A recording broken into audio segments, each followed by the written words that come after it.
Hey Fae folk, welcome back. I hope you can see me okay over this box. It's sort of hard for me to judge where I'm at, but even if you can't, I'm sorry if I'm awkwardly cut off, but the doll that's inside is going to be the focus of today's video anyway, so it's going to be fine. Now, I know this box is quite nondescript, but we are going to be doing a Barbie unboxing. There's literally no information on the outside of the box besides just what's in front, and that is just announcing this is a Barbie signature tribute to fashion doll. So this is the second doll in the tribute to fashion series, and I was so excited but also so nervous to find out that they were doing a second one, because the first one that they did, I'll go ahead and link the video that I did reviewing that doll up above in the card.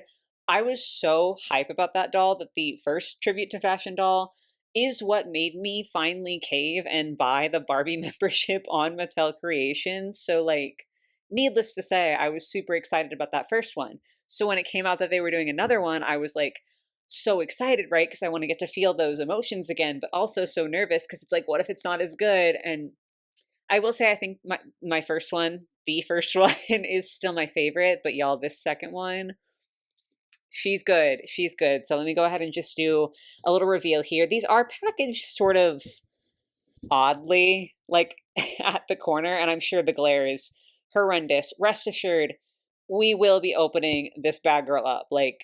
If there's any horrific glare, you're going to get to see her out of the box without the glare.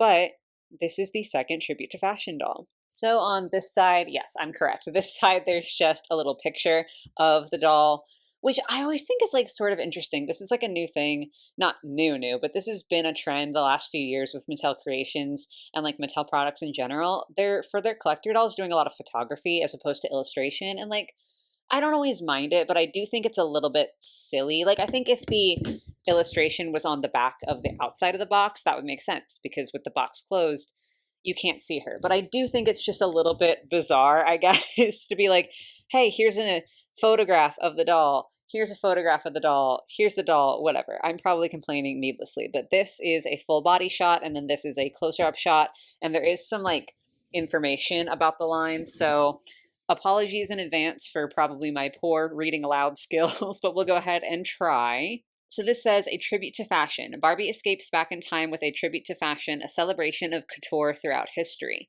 The confetti drops and bottles pop as Barbie steps into the glistening soiree. All eyes fall on this exhilarating beauty who dares to shine in a shimmery nude gown, faux fur collar, and powder blue cape that sweeps behind her as she glides onto the roaring dance floor. As Barbie spins, her string of pearls swing, the fringes of her dress sway, and her headpiece dazzles as it catches the light. Her smoldering eyes sparkle as bright as the stars of this one magical fleeting night. With a bouncy bob and scarlet plum cupid lip, what a what a sentence. This flapper tells the world she revels in the thrill of tonight. Forever the bee's knees, Barbie celebrates beauty, elegance, and endless possibility. So, I mean, as you would have seen, and then also as it indicated in that little description there, this doll is inspired by 20s fashion and especially flapper fashion. And I think this is extremely interesting, okay? Because amongst all of the other things that I don't like, y'all know I'm a very picky person. I don't think I've ever mentioned this, but I tend to not be a huge fan of 20s fashion.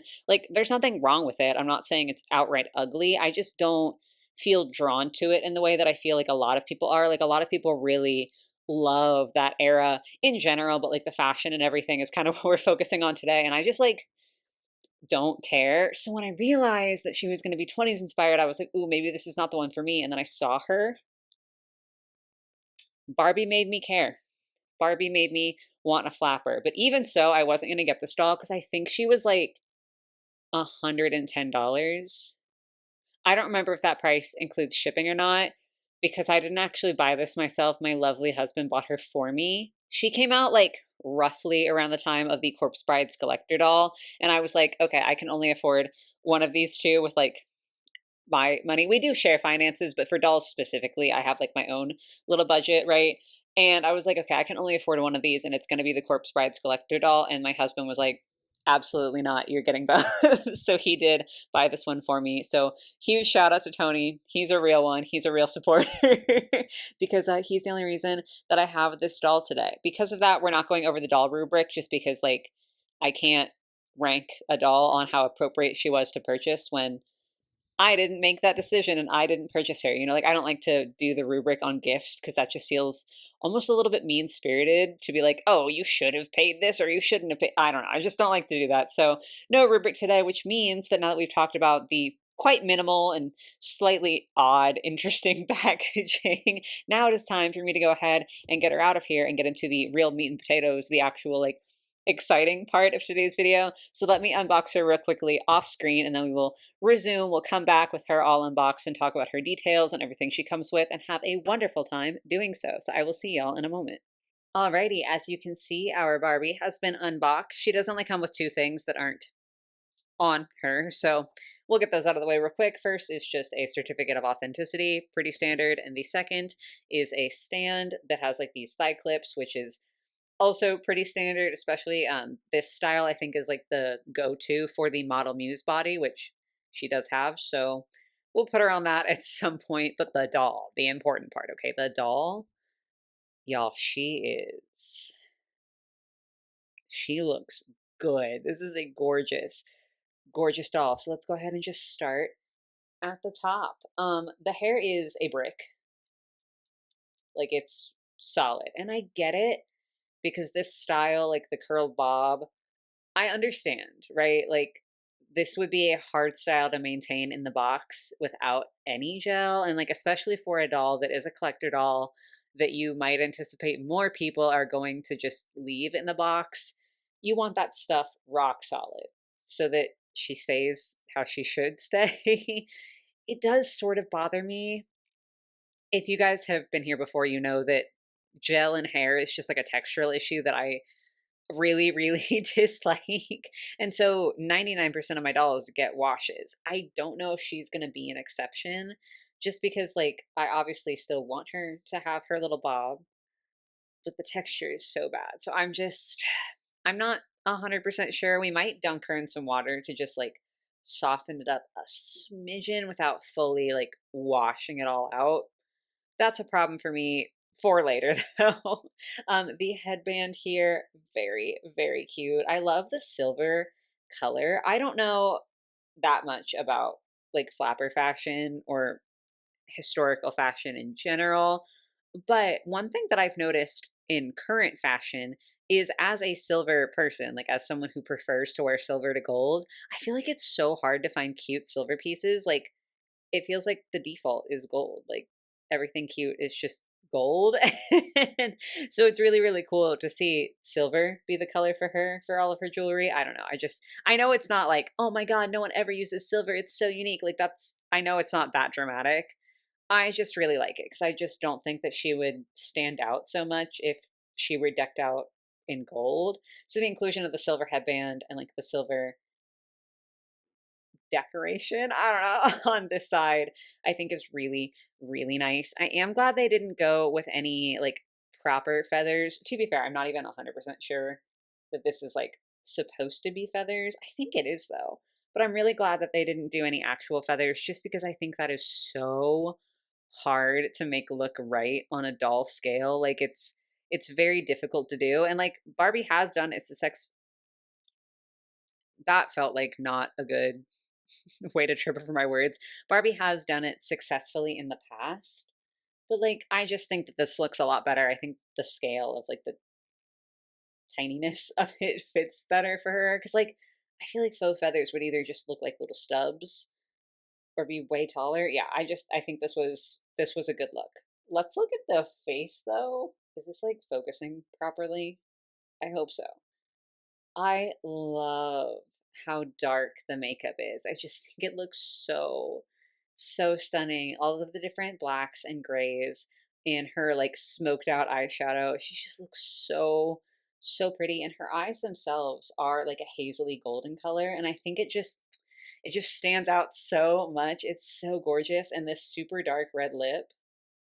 I just love dramatic makeup. So of course I was gonna be drawn to this gal with like her glammed out face. I just think she's so, so pretty. Now we are onto the cape, so we have to talk about this because it does unlatch, but also it's like stuck onto her arm so that it sits right in the box. So I don't want to take it like all the way off, but we will unclasp it so we can look at the dress underneath a little bit easier in a second. But this is so, so good. This fur is not quite white. I mean, you can like see it when you compare it to the white of her tassels. It is a little bit gray. And I really honestly like that. I think that they've struck an incredible balance of letting this be gray, letting it not be white, because I think that's a good decision. I think the stark white around her face would have looked a little bit more jarring, and it also wouldn't have allowed the silver and the white to pop and like the dress and all these pearls and everything. Like this slight gray color, I think is the right call. But also, it would have been so easy for the fur to just look dirty. And I think they've really managed for that to not be the case. It's just so nice. It's so soft too. Like I keep just wanting to pet it. It's just so, so lovely. And the cape itself is this gorgeous light dusty blue color. I'm obsessed, y'all. And I complain so frequently on this channel about dolls and like color balances maybe not being what I want them to be. And especially I'll say like, oh, there's this color on this one item and it's nowhere else. And it really bothers me. And that is 99% of the time the case, just because for me, it's not a good color balance. I think this is such a good way to have just one piece be a color because it does, basically outline the entire silhouette of her body. So even though it's just one piece that has the color, it feels like it's meant to be a statement, but it also sort of encapsulates her. It just works really, really well for me. I think it's so gorgeous and it's quite long. I mean, you can see it sort of goes a little bit into like a train sort of moment back here. It's like longer than her dress and longer than it is like from her shoulders to her feet. It looks so pretty. I have to give my typical complaint that they are packaging things specifically for inbox collectors, which like I get. I'm not trying to say I don't get it. Like you want it to look nice in box. Mattel is a multi-million dollar company. There's absolutely no way you can convince me that they don't have a better way to keep stuff looking nice in box without making it leave holes for those of us who don't want to keep it in box. It's like relatively small, but also my husband paid $100 for this doll. It should not have holes just because I wanted to take her out of the box. That's just it. Like I complain about that shit on fashion dolls. You best believe I'm gonna complain on a doll that's $100. But if we go ahead and look sort of under here, you can see that there is like a hook closure to the cloak here. Hello, that's so nice. Okay, we're going like we're ping ponging here with the quality. Not nice. Very nice to get an actual hook closure instead of like, I mean, even a snap I would be down for. But honestly, I thought this was going to be like, I don't even know honestly what I thought it was going to be. I guess in my head, it would just be like a piece of elastic so you could take it off. I hadn't really thought about it, but I do like the fact that it has like a proper closure to it. I think that that's just quite nice. The dress, y'all.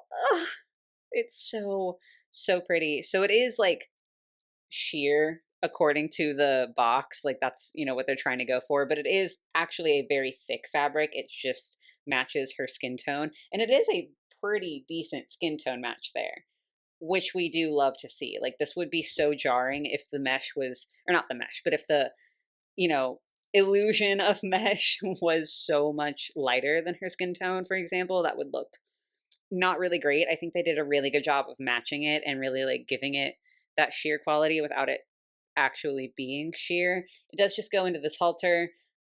This I'm not 100% sure about. Like something about how this is executed does feel a little bit iffy to me, but the good news is you can't see it underneath her cloak.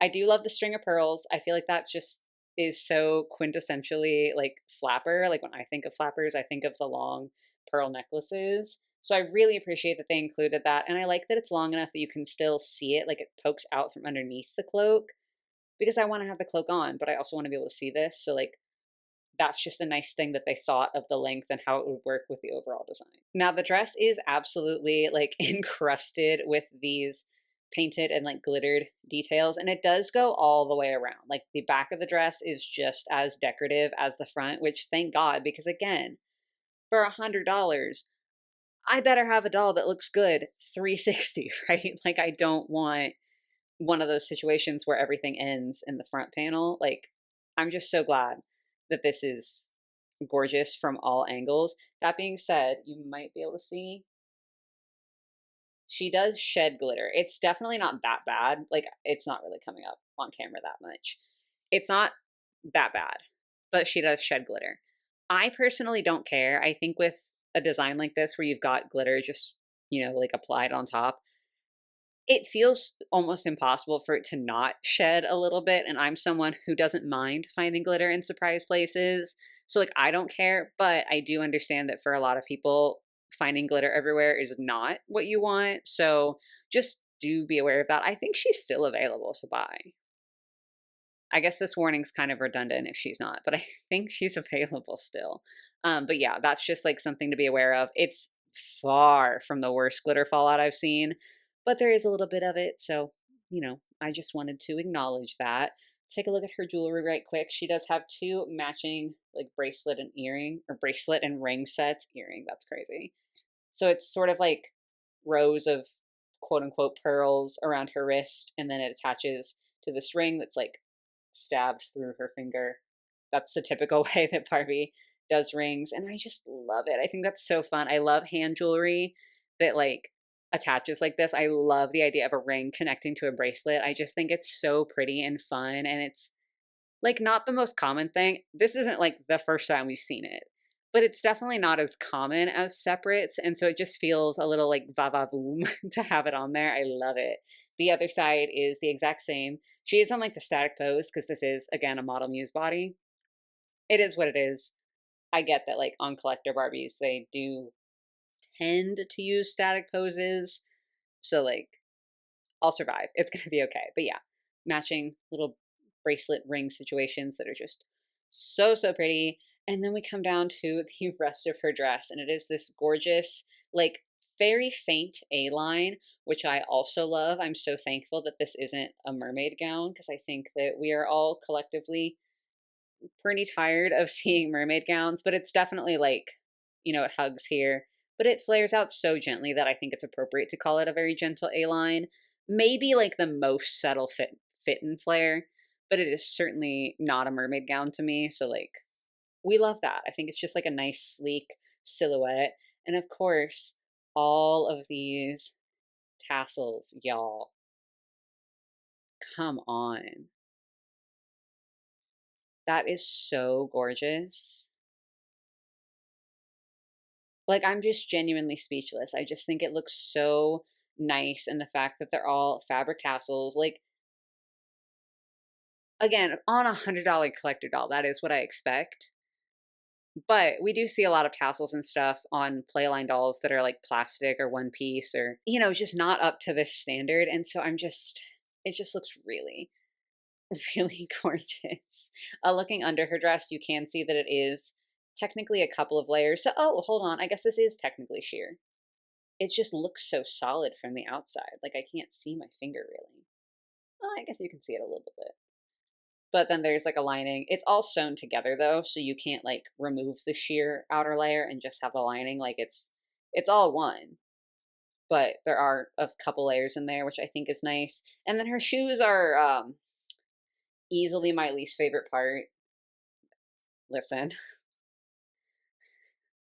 when I say least favorite part, I think these shoes are pretty bad. I don't know how accurate they are to the era, and quite frankly, I don't care. I just think this is so awful. My one heel is bent a little bit, but it is what it is. The super long pointy toe, like Barbie's toe ends like here.